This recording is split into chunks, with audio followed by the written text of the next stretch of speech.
الفيديوهات اللي ببقى شغلاها كده يعني وانا شغلاها تحس انه في روحانيات حواليا، شغلاها بقلبي بجد، مبسوطة فرحانة حتى لو كانت حاجة بسيطة جدا ايا كانت الحاجة اللي انا بعملها.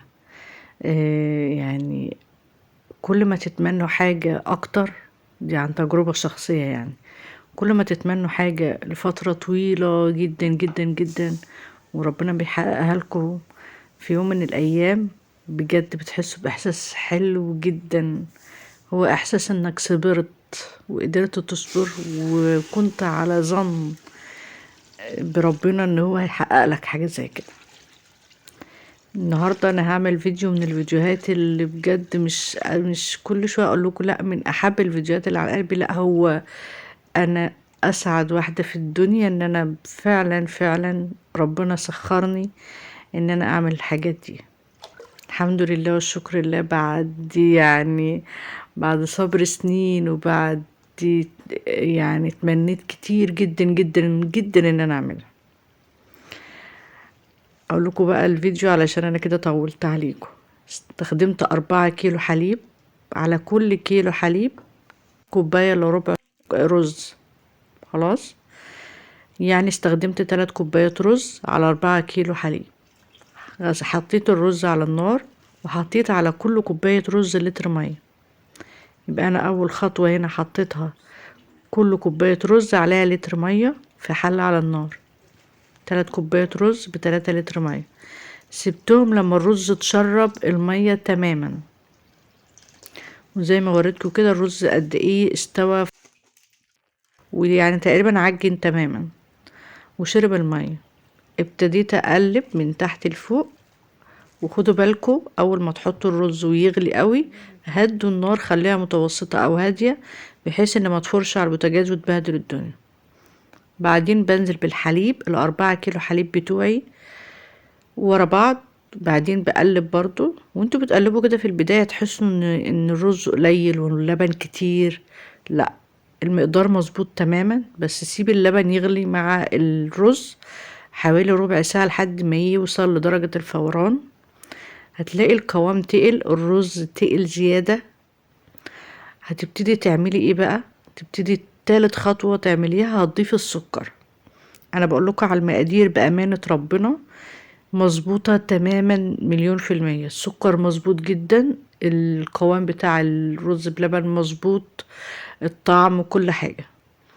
هنستخدم كوبايتين 2 سكر على 4 كيلو حليب. خلاص كده ده السكر المظبوط، لا هو مسكر قوي ولا هو مايع. لو انت وصلت معايا لحد هنا اتمنى انك ما تنسيش تحط اللايك، وطبعا انا بذكرك فضلا طبعا وليس امرا. نقول المقادير مع بعض تاني ونقول عملنا ايه. اول حاجة 3 كوبايات رز على 4 كيلو لبن. حطينا ال3 كوبايات رز في الحلة على النار، مع كل كوباية رز لتر مية. خلاص كده سيبناهم يستووا تماما. لما تشربوا المية نزلنا بال4 كيلو حليب، سيبنا الرز مع الحليب كمان ياخد درجة غليان وفوران كده لمدة ربع ساعة تقريبا. وبعدين ضفنا السكر اللي هو كوبايتين سكر، وده السكر المظبوط. بضيف كوباية كوباية وبدوبها كده زي ما انتوا شايفين في الحليب اهو. دي تاني كوباية. عايزة اقول لكم اللهم صل على كامل النور، الفترة اللي انت هتسيبي فيها الرز مع الحليب ان هما ياخدوا غلوتين 3 مع بعض، ما تبقاش فترة قليلة ولا فترة كبيرة، يعني في المتوسط. انا طبعا ببقى حاطة الحليب ساقع ما غلتوش على الرز، فانتي هتضيفي الحليب وتسيبيه على النار لحد ما يوصل درجة الفوران، هو ده الوقت المظبوط. خلاص دوبت السكر، هضيف بقى دي فانيليا مركزة، خليكم مركزين معايا. لو هتضيفوا فانيليا بواكي ضيفوا على كل كيلو حليب باكو فانيليا اللي هو البواكي ده. تمام كده. هنا بقى جبت كريم شانتيه خام وبتك عليها قوي، ما تشتريش كريم شانتيه ابدا عليه اي اضافات تانية، لا سكر ولا اي حاجة. ضفت معلقتين كبار وعملوا معايا تيست عالي جدا للرز بلبن. يعني كأني حطيت ربع كيلو من اللي هو الكريم شانتيه اللي هو بالسكر اللي هو الرخيص ده. خلاص، الكيلو كريم شانتيه يا جماعة دلوقتي ب330 جنيه، وانا جبت ربع كيلو اخدت منه معلقتين، وهيقعد معايا فترة وهستخدمه في كذا وصفة. خلاص كده.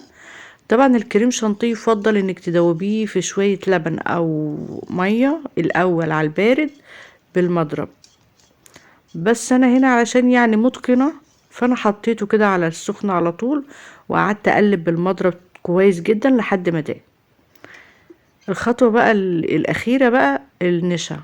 على كل كيلو حليب انا حطيت معلقة نشا كبيرة، بدوبها بقى في نص كوباية مية كده، الاربع معالق نشا في نص كوباية مية، وطبعا دول كانوا اخر شوية نشا عندي والحمد لله انجزنا المهمة. بدوبهم تماما كده وبضيفهم على الحليب. بس فينا خطوة اخيرة، معلقة سحلب. معلقة سحلب، لو عندك بودرة سحلب حطي معلقة سحلب، والله بجد بيخلي طعم الرز بلبن جميل.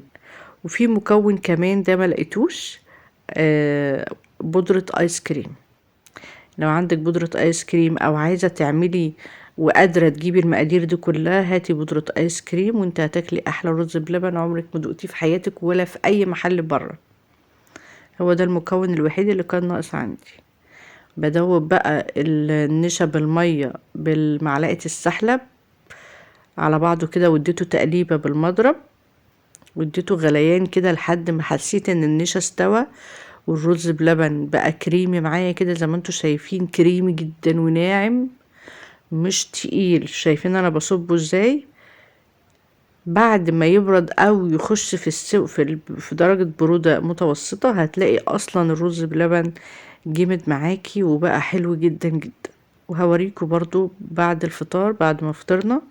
طبعا انا كنت عاملة الفيديو ده انا بسجل النهاردة فجر السبت، انا عاملاه يوم الجمعة يوم النصف من شعبان، كنا صايمين الحمد لله. واخدنا الرز بلبن ده ورحنا عند والدتي رحمة الله عليها ووالدة زوجي المقابر، ربنا يرحمهم ويغفر لهم يا رب ويسامحهم ويتجاوز عن سيئاتهم. احنا كل فترة لما ربنا بيقدرنا سواء بنودي على روحهم في المقابر رحمة يعني، او بنعمل وجبات بنوزعها للناس في البيوت، الناس اللي هي المتعففة. فانا كنت جايبة 30 طبق عملتهم للمقابر، ودول 4 طباق بعدد افراد اسرتي ليا، وده طبق كانت جارتي بعتلي فيه كنافة، وده طبق جارتي جايبالي فيه بسبوسة. وده احلى حاجة في الفيديو النهاردة يعني يا جماعة بجد يستحق الترند بأمانة ربنا. يعني اتمنى اللي يسمعني او يشوفني بأمانة ربنا يعني ما ينساش يحط لايك ولا كومنت ولا يشاركه مع اي حد. الفيديو فيه حاجات يعني اجتماعية واخلاقية وانسانية وحاجات حلوة جدا بأمانة، انا الحاجات دي بتلمس قلبي. يعني مش قادرة اقول لكم والله بجد انا مبسوطة قد ايه. الاطباق دي بيبعتولي فيها الحاجات بيفضلوا عندي لما اجي اعمل حاجة حلوة بروح بعتلهم فيها، وربنا يديمها نعمة يا رب ويمنعها من الزوال. انا بحب الحاجة كده يعني، انا ما شاء الله الحمد لله مستورة مش محتاجة حاجة من حد، بس فكرة ان جارتك تفتكرك بحاجة وتخش عليكي بيها او تبعتها لك حاجة حلوة. فاهمين قصدي؟ هنا جبت زبيب، طبعا اي نوع مكسرات عندك او لو ما عندكيش مكسرات تقدري تحطي تعمليها يعني من غير مكسرات. انا كان عندي زبيب فحطيت زبيب، ودول اللي انا هاخدهم وهطلع بيهم من المقابر 30 طبق. بألف هنا وشفا للي ياكل طبعا. والحمد لله والله العظيم الكل تراضى هناك والكل كان مبسوط، وفي ناس كمان اخدت بدل الطبق 2. وهنا بعد ما فطرت واتغطيت كده وسقعت بعبايتي اللي انا جايه بيها من بره، شايفين الرز بلبن عامل ازاي؟ يعني بصوا انا عايزه اقول لكم ان الكاميرا ساعات بتصدم والله. يعني تليفوني عادي يعني مش ايفون ولا حاجه اللي هو بيصور واو يعني. كان حلو قوي قوي.